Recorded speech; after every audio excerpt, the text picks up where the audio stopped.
Resuming from Harinamam Vyakaranam and chapter 5, Krdanta prakaranam, participles as they say. So nouns made with a suffix. So this is the fifth chapter.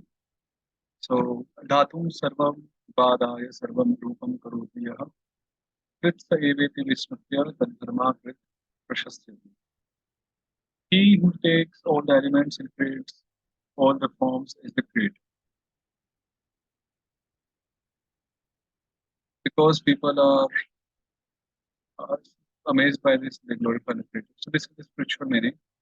The grammatical meaning is that pratyaya which takes all kinds of dhatus and makes all kinds of namas is called a krit pratyaya.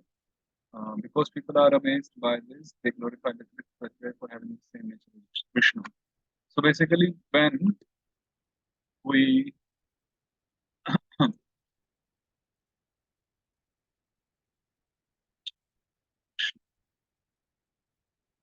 add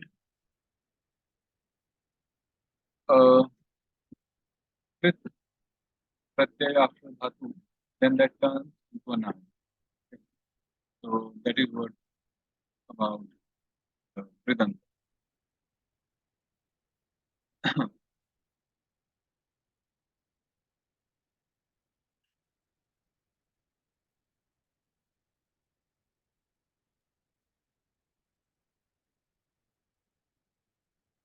Okay, moving ahead.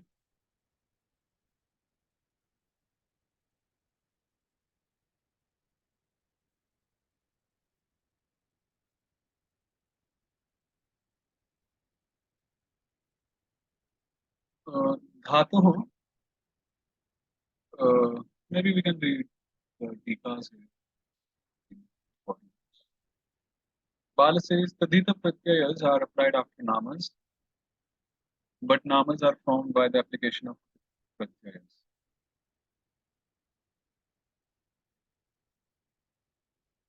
Therefore, Jiva Goswami first begins the prakaranam. Yeah. So if we do Tadita pratyaya first, then it won't make sense. So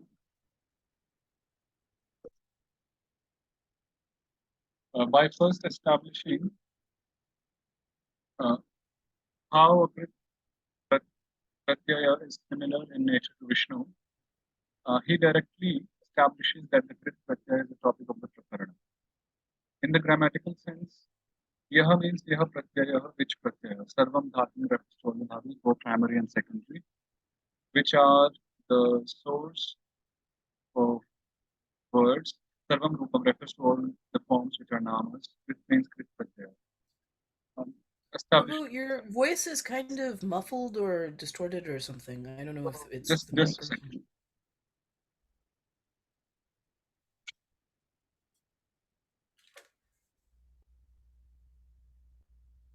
Out of four kinds of pratyayas, Amrita says, Yes. namely the swadis, akhyatas, krit, and taditas. The first two have been explained in detail in two separate prakaranas, so that's the swadis and tivadis. Then the karagas, which have a special relationship with the kriya, were explained in detail, and in connection with them, the sutra kartri karmano shashti krit yogi was given. Now, Jiva Goswami begins the krit prakarana, whose occasion was obtained by the mention of that sutra. By first establishing through a double meaning how a krit pratyaya is similar in nature to Vishnu. By doing this, he simultaneously describes the function of a krit pratyaya. In the devotional sense, yaha means yo Mahavishnu, which Mahavishnu, and sarvam dhatum upadaya sarvam rupam karoti means prithvi up tejo marud vyoma rupam sukshma rupena atmani sthitam mahabhuta panchakam upadaya व्यक्तीकृत्य तेन हि सर्वं रूपं प्राकृत characharatmakam karoti srijati manifests.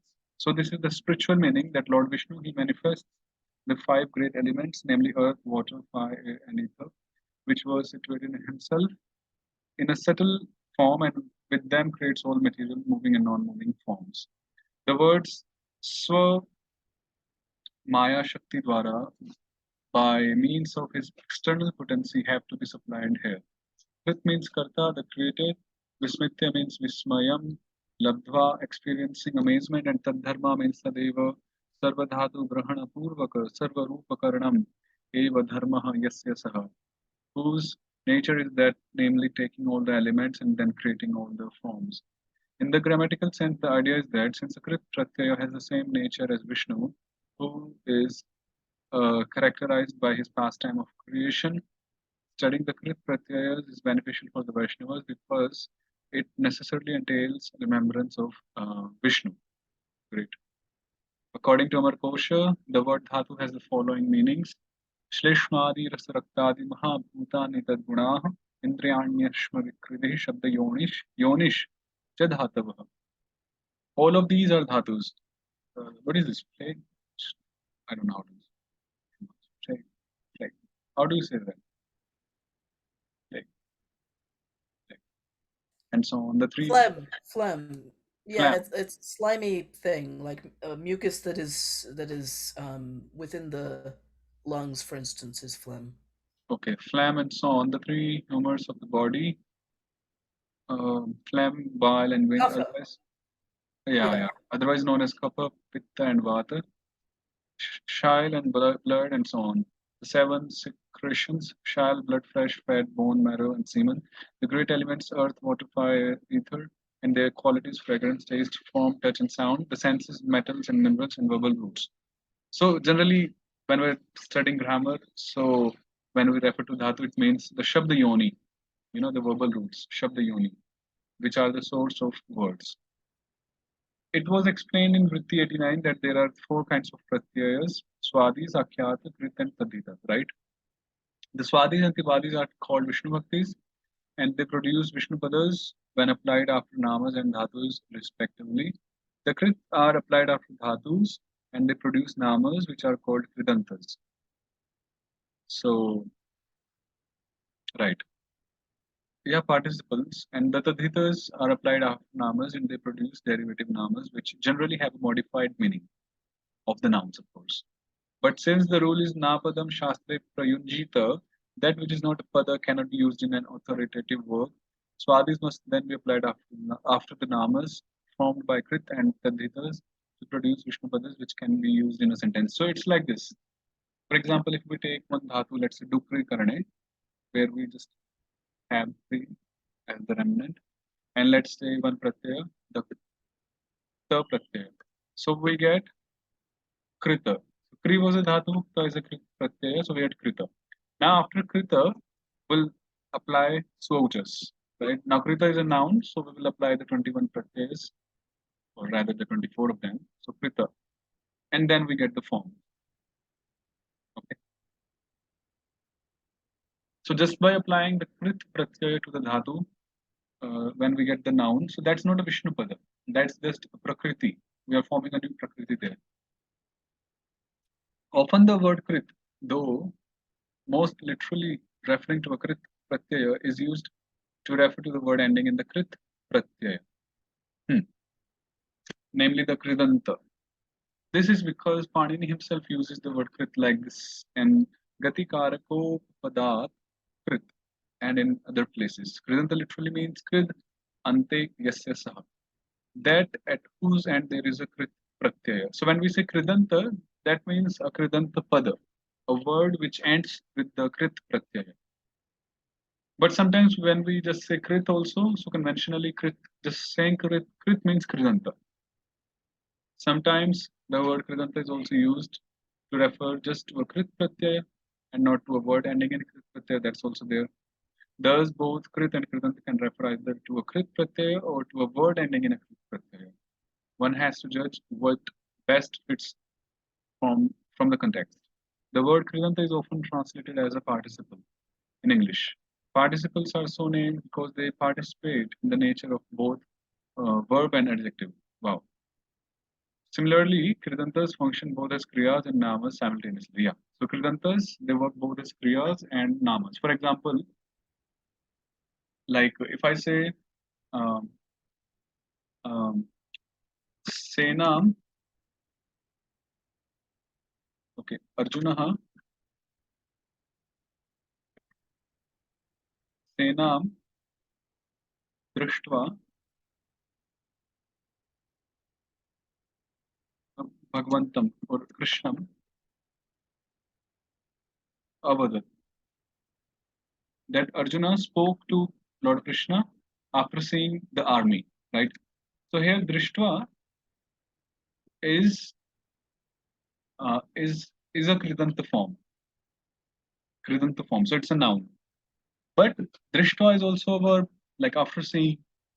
So that's why a Kridanta form, Kridanta, function both as Kriyas and Namas simultaneously, as we saw here. Because they are Kriyas, they express an action, belong to a certain tense, such as Vartamana and so on, right? So this is talking about the Kridantas, that because they are Kriyas, they express an action. For example, like, for example, Drishtva, it's expressing an action. And belong to a certain tense also, such as Vartamana and so on, and have their own set of karakas connected with them, right? Like Maya Kritam, if I say Maya Kritam, so Maya by me, Kritam, done. Or Aham Kritavan in active voice, Kartari and Karmani. So Aham Kritavan, I did. So here works like Akyat, like a verb. And because they are namas, they take swadis and generally act as visheshanas. So they act both as kriyas and they act both as kriyas and namas. And generally Kridanta forms act as visheshanas, adjectives. Okay. Regarding the usage of Krit pratyayas, in Vritti 641 it was said, Krit prayogas tatra syur yatra kriyantarakangsha kriya akhyat prayogas tu nirakangsha. The usage of Krit pratyayas take place when the kriya requires another kriya to complete the sense. The usage of akhyata pratyayas, however, does not require another kriya. So, yeah, the usage of akhyata pratyayas, however, but then some exceptions were listed in Vritti 645. So this is some exceptions. So generally, when the main kriya needs a supportive kriya, to complete the sense, or then kridantas are used, employed.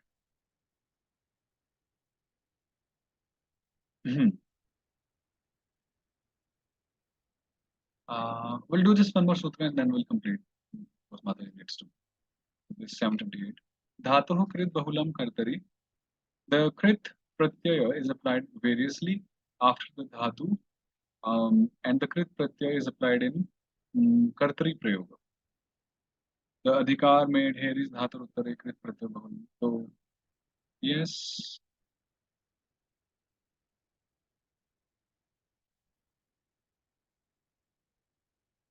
Yeah, so it says that, but if the krit pratyaya is specifically ordained in bhavi prayoga or karmani prayoga, then that is an apavada of the word kartari here. So it can be applied in kartari and karmani both, the krit pratyayas after the dhatu. Okay, so we'll stop here.